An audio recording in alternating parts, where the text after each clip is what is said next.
नमस्ते दोस्तों, आज इस वीडियो में हम बात करने वाले सुजलॉन के ऊपर। इस वीडियो में हम चर्चा करेंगे कि जो अभी सुजलॉन का स्टॉक है, अभी इसका हाई वैल्यूएशन है, लो वैल्यूएशन है, क्या इस रेट पे हमको बाय करना चाहिए, क्या इस रेट पे एंट्री करना चाहिए, ये जो सारे सवाल है ना, इस वीडियो में हम चर्चा करेंगे।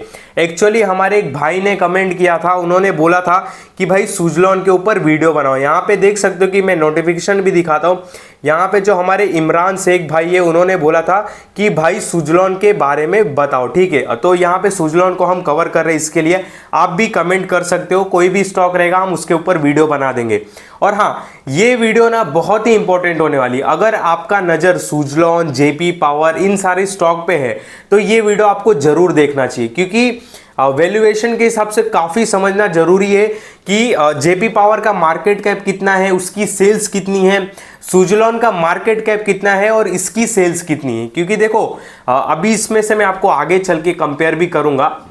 अगर आप देखोगे ना सुजलॉन का, तो मार्केट कैप ज्यादा है, सेल्स कम है, जो कि वैल्यूएशन ठीक ठाक नहीं दिखाई देती। ठीक है, स्टार्टिंग में ही बता देता हूं। यहाँ पे देखो यूर वीडियो में जाते ना, तो मैंने जेपी पावर के लिए अराउंड 3 वीक पहले, यानी कि 3 हफ्ता पहले एक वीडियो भी बनाया था, जिसमें बोला था कि जेपी पावर में कितना है पावर। ये थंबनेल था मेरा, 4 लोगों ने देखा था। यहाँ पे टारगेट भी मैंने कुछ लिखा था, आई ओपनिंग वीडियो। आप ये देखो ना, आपको सीरियसली बहुत ही अच्छा लगेगा। यहाँ पे आई ओपनिंग वीडियो भी लिखा है। तो अगर आप नए हो स्टॉक मार्केट में, आपको अभी टाइम आ गया स्टॉक मार्केट में, अभी आए हो, तो आपको ये वीडियो जरूर देखना चाहिए। और सपोज वो वीडियो नहीं देखते हो और ये वीडियो भी फुल देख लेते हो तो आपको सारी बातें समझ में आ जाएगी। यहाँ पे हम वापस टॉपिक पे लौटते हैं अपने। यहाँ पे हम चर्चा करेंगे सुजलॉन पर। सुजलॉन के साथ मुझे जेपी पावर भी कवर करना पड़ेगा, ठीक है, समझ गए, करना ही पड़ेगा। रीजन क्या है मैं आपको आगे बताता हूँ। यहाँ पे देखो, पहला मैं सुजलॉन को खोलता हूँ। यहाँ पे हम फंडामेंटली बात करेंगे, वैल्यूएशन समझने की कोशिश करेंगे। अभी सुजलॉन का प्राइस चल रहा है 67 के आसपास, ठीक है। इस स्टॉक को मैं 13 की 14 रुपए से कवर कर रहा हूं, मतलब अपने वॉच लिस्ट में रखा था। वीडियो तो अभी नया बनाना मैंने स्टार्ट किया। तो यहाँ पे मार्केट कैप देखो कितना है सुजलॉन का, अराउंड 91,000 करोड़ का। ये तो करेक्शन के बाद है। इसने अपना मार्केट कैप 1 लाख करोड़ भी टच कर लिया था, ठीक है, जो कि काफी हैवी माना जाता है। और 91,000 करोड़ का मार्केट कैप भी भाई कम नहीं है, ठीक है। तो 91,000 करोड़ का मार्केट कैप, इसका आरओसी देखा जाए तो 24 का निकल के आता है, जो कि काफी अच्छा बात है। पर वैल्यूएशन में थोड़ा ये हाई दिखाई देता है, क्योंकि स्टॉक का पी 92 है, इंडस्ट्री पी चल रहा है 65 का। यहाँ पे सेल्स ग्रोथ भी इनकी अच्छी है लास्ट 3 ईयर की। ध्यान से सुनना, लास्ट 3 ईयर की। नीचे आते हैं तो मेरे को देखो स्टॉक से कुछ प्रॉब्लम नहीं है। यहाँ पे एक बात मेरे को बताओ आप सिंपली मेन मुद्दे पे आ जाता हूँ कि मार्केट कैप कितना है इनका, 91,000 करोड़, ठीक है, आसपास है। यहाँ पे पर सेल्स देखे, मैं ईयरली सेल्स की बात कर रहा हूँ। ईयरली सेल्स इनका कितना है, 6,529 करोड़। मैं 7,000 पकड़ता हूँ, ठीक है, टीटीएम बेस पे जो चल रहा है। 7 नहीं, चलो मैं 8,000 पकड़ लेता हूँ, ठीक है। 8,000 का सेल्स है इनका 91,000 करोड़ के क्या बोलते हैं कि मार्केट कैप पे। वहीं पे देखो, मैं अभी सुजलॉन सुजलॉन बोल रहा हूँ, जेपी पावर, इसके लिए बोला था, वो जेपी पावर का वीडियो जाके देखो। जेपी पावर का मार्केट कैप कितना है, अराउंड 13,000 करोड़ है। और इसका सेल्स कितना है साल का, अराउंड 6,500 करोड़ के आसपास है। मतलब डिफरेंस देख रहे हो कि जेपी पावर सुजलॉन का, मतलब सुजलॉन से 5 टाइम छोटा है, पर सेल्स ऑलमोस्ट उसके जितना ही है। अपना सुजलॉन का सेल्स कितना है, अराउंड 8,000 करोड़, 7,808, मतलब 8,000 करोड़ पकड़ता हूं। और यहाँ पे जयप्रकाश पावर यानी कि जेपी पावर का सेल्स कितना, अराउंड 6,500 करोड़। मतलब डिफरेंस देखो यहाँ पे, मतलब जेपी पावर का मार्केट कैप केवल 15,000 करोड़ है, पर इनका रेवेन्यू कितना आ रहा है, 6,500 करोड़। और वहीं पे 91,000 करोड़ का मार्केट कैप लेके बैठा है सुजलॉन, और उसकी रेवेन्यू कितनी है, केवल 8,000 करोड़। अगर मैं जेपी पावर से कंपेयर करूं तो वैल्यूएशन सीधा दिखाई देता हाई है सुजलॉन का। अब बहुत लोग बोलेंगे हाई है वैल्यूएशन, तो सुजलॉन का सही वैल्यूएशन क्या था, जब उसका प्राइस 20 रुपया, 15 रुपया, और जब उसका प्राइस 40 रुपया था ना, एक्चुअल बोलूं वही सही रेट था, ठीक है। अगर आप नए हो ना स्टॉक मार्केट में, तो मेरे ख्याल से सुजलॉन से इस रेट में आपको दूर रहना चाहिए। सिंपली आपको बता रहा हूँ, ठीक है, हाल फिलहाल सुजलॉन से दूर ही रहो। और सुजलॉन में देखो एक और दिक्कत है, यहाँ पे मैं आपको दिखाता हूँ। सुजलॉन एनर्जी में चालू करता हूँ, डेप्ट फ्री हो चुकी है, मैं मानता हूँ, मैं उसके ऊपर डेप्ट फ्री, तो जेपी पावर भी, ठीक है। यहाँ पे मेरे को एक बात बताओ, कहाँ गया यहाँ पे इसका, एक सेकेंड ना, ये, हाँ ये देखो, अभी बहुत बीच में सुजलॉन चला, ठीक है, 1-2 साल से चल रहा है, अभी भी लोगों के मन में। मेरे को एक बात बताओ, सुजलॉन का जो सेल्स था, मैं ज़्यादा दूर भी नहीं जाता, 2017-18 में सेल्स कितना था, रेवेन्यू 12,000 करोड़, 8,000 करोड़, 9,000 करोड़। आज इनकी सेल्स कितनी है, 6,000 करोड़। यानी कि सुजलॉन भले डेप्ट फ्री हो चुका है, लेकिन आज भी उसकी सेल्स पास्ट से उसके बहुत कम है, ठीक है, ऑलमोस्ट आधी है। बट इसमें अब बहुत लोगों का सवाल रहेगा कि सुजलॉन आखिर भागा कैसे, इतना भागा कैसे, ठीक है, उसका भी मैं जवाब देता हूँ। देखो क्या था, सुजलॉन के ऊपर कर्जा था, डेप्ट था, ठीक है, समझ गए। अब सुजलॉन के पास पैसा नहीं था देने के लिए, डेप्ट, ठीक है। तो सुजलॉन के जो मैनेजमेंट थे, उन्होंने क्या डिसीजन लिया कि सबसे पहले अपने को कर्जा चुकाना है। क्योंकि क्या होता है ना, कर्जा नहीं चुका रहे थे तो जो भी इनको नेट प्रॉफिट आ रहा था ना, वो सारे माइनस में जा रहे थे, कर्जा चुकाने में जा रहे थे। तो सुजलॉन ने अपना दिमाग लगाया, जो भी जिनसे भी सुजलॉन ने कर्जा लिया था, उनको सुजलॉन ने बोला कि भाई हम आपका कर्जा नहीं दे पाएंगे। सिंपल। माइक चालू है, ठीक है, चालू है। तो सुजलॉन ने अपने कर्जदार को क्या बोला कि हम आपका कर्जा नहीं दे पाएंगे। तो सुजलॉन ने बोला कि भाई हम कर्जा तो नहीं दे पाएंगे, पर हम अपने शेयर्स आपको दे सकते, जैसे वोडाफोन आइडिया के केस में देखा गया, ठीक है। तो सुजलॉन ने क्या बोला, हम अपने शेयर दे देते कर्जे के बदले। तो अभी कर्जे के बदले सुजलॉन ने अपने शेयर दे दिए, जिससे भी कर्जा लिए थे, ठीक है, सुजलॉन ने। अब हुआ क्या, कर्जा तो मिट गया, क्योंकि कर्जे की जगह शेयर दे दिया गया।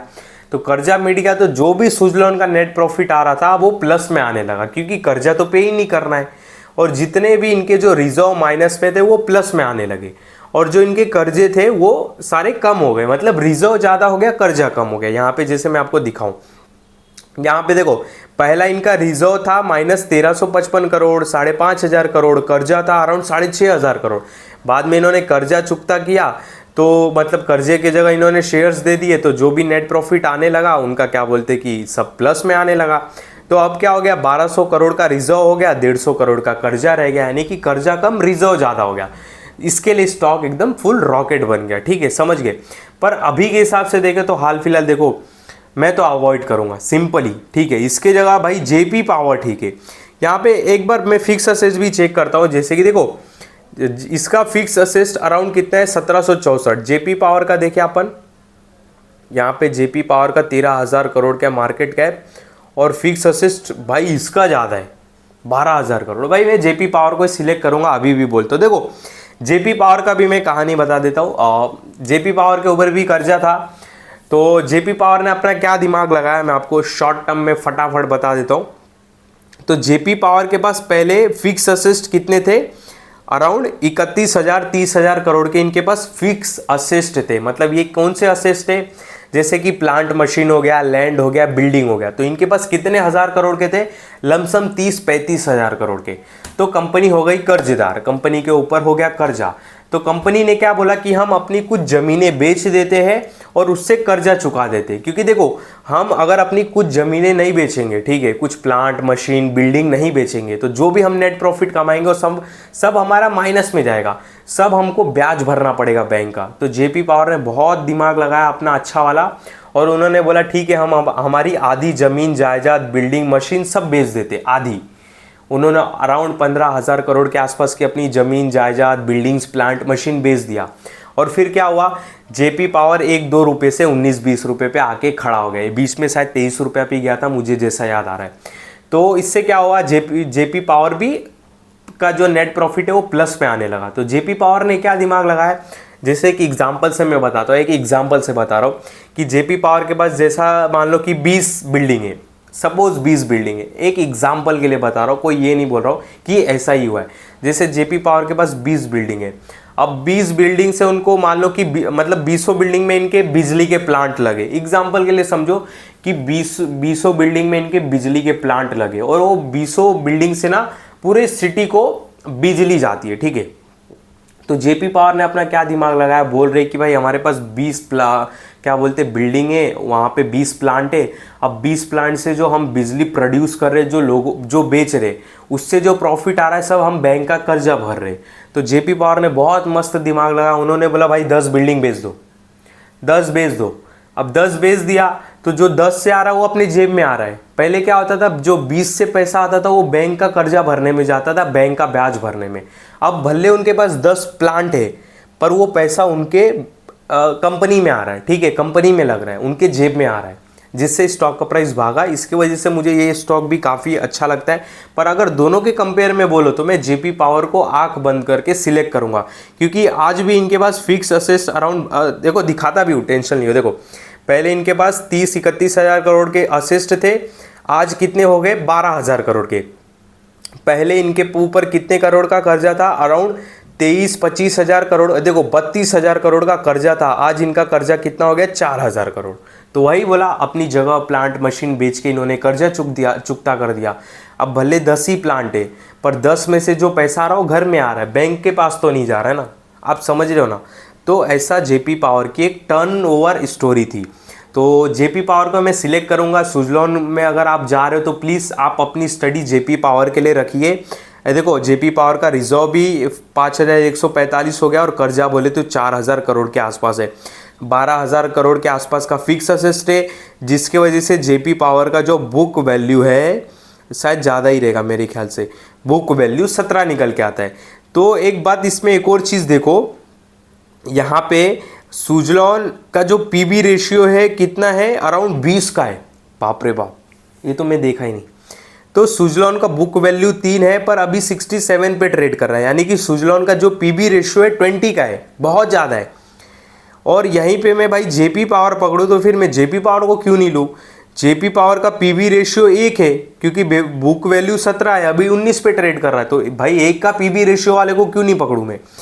तो फिर समझ रहे हो ना, ये मेरा एक डिफरेंस है। वैल्यूएशन के रूप में मैं बात करूँ, वैल्यूएशन के नज़रिए से देखूँ तो मैं जेपी पावर की ओर जाना चाहूँगा। और भी अगर आपको डिटेल में जेपी पावर के ऊपर जाना है तो मैंने वीडियो भी बनाया 3 हफ्ता पहले ही, आप जाके देख सकते हो कि जेपी पावर में कितना है पावर, ठीक है। यहाँ पे आई ओपनिंग वीडियो आपको देखने के लिए मिलेगी।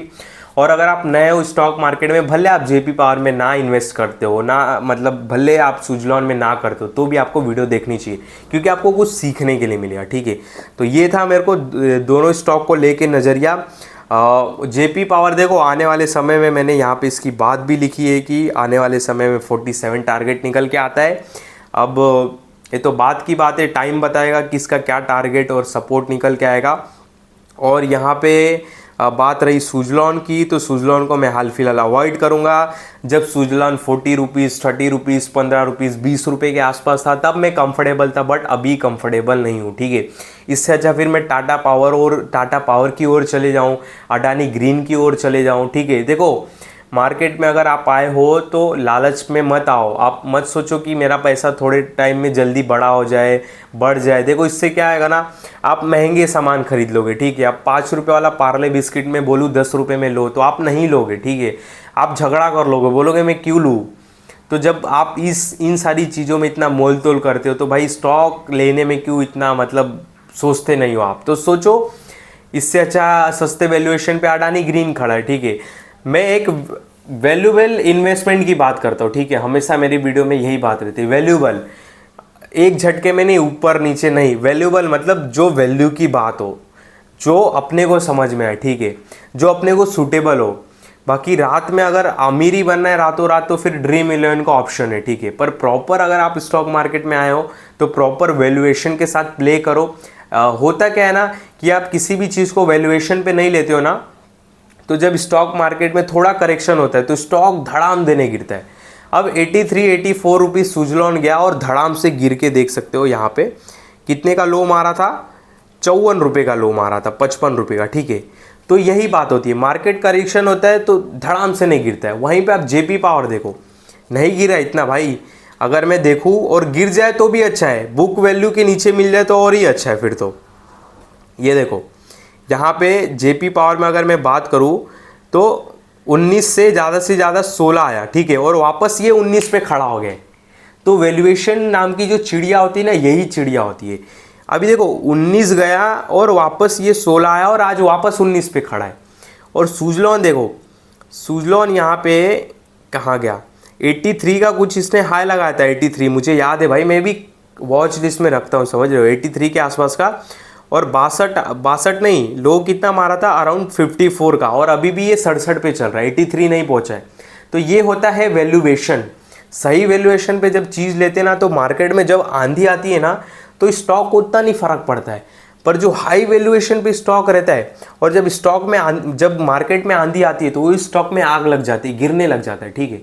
तो ये वैल्यूएशन का फर्क लेता है। तो वैल्यूएशन के हिसाब से मैं जेपी पावर को हाल फिलहाल सिलेक्ट करना चाहूंगा, बट सुजलॉन को बिल्कुल भी नहीं, ठीक है। आपका क्या नजरिया इन स्टॉक को लेके कमेंट कर सकते हो। बाकी इन दोनों स्टॉक को लेके आपके कुछ सवाल जवाब रहेंगे तो वो भी कमेंट कर सकते हो। बाकी अनदर किसी स्टॉक पे वीडियो बनाना हो तो वो भी कमेंट कर सकते हो, ठीक है।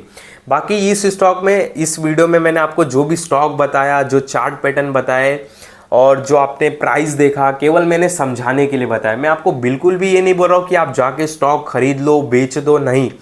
जो भी बाय सेल का डिसीजन लेना है वो आपको अपना लेना है, आपको अपनी स्टडी करना है, आपको अपना दिमाग लड़ाना है, ठीक है। इस बात का ध्यान देना। बाकी आप मेरी बातों में आके किसी भी स्टॉक को जाओगे, खरीदोगे, बेचोगे तो ये आपको बहुत बड़ा लॉस हो सकता है। तो इस बात का ध्यान देना। इस वीडियो में आपको कुछ भी, कभी भी, मेरे किसी भी वीडियो में बाय सेल का कॉल नहीं रहता, इस बात का ध्यान देना।